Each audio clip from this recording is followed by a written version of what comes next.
Here we are at Cameron's Cottage in the middle of the RSPB Reserve Franchises Lodge, which is right in the heart of the New Forest. We're hoping it will sleep up to 18 people, so it'll be a really beautiful retreat for people to come with their schools, nature groups, and many different environmental groups that can come and stay as well. We're going to have a field study centre, so that again it will be just an educational base for people when they come and spend the day here, as well as a very small lab type of technical room for university students to maybe doing some research to work on their thesis. For us to have a base was really important, and really the one experience we want people to go away with is, isn't wildlife brilliant? Isn't nature fantastic? And shouldn't we all have a chance to really enjoy it? There's so much for anyone who loves nature here to really immerse themselves in such a wide variety of really special activities. Having not really been stuck in when I was a youngster, I never had the opportunity to come out and even go to the BTO bird camps and things like that.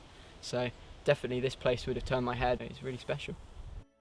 For Cameron, there was a life-changing moment when he went to stay at an Audubon cabin in Florida, which was an amazing experience for him.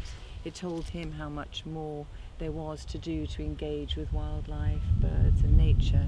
It's in heart of the New Forest, like you said, so you got all sorts of birds like redstarts, probably nest in this area, goshawks just down there. You got hen harriers in the surrounding heathland, and it's just a perfect place to get young naturalists involved into nature. We've come such an incredibly long way with the Cameron Bespolka Trust. We could not have done any of this without the help of all our amazing, incredible supporters and donors. This cottage has obviously been a huge project for us, and to achieve this ambition to open something as incredible as this has been only achievable because of the help we've received, of which we are so incredibly grateful. We hope to continue fundraising and getting more supporters on board, and realising what a difference we can actually make.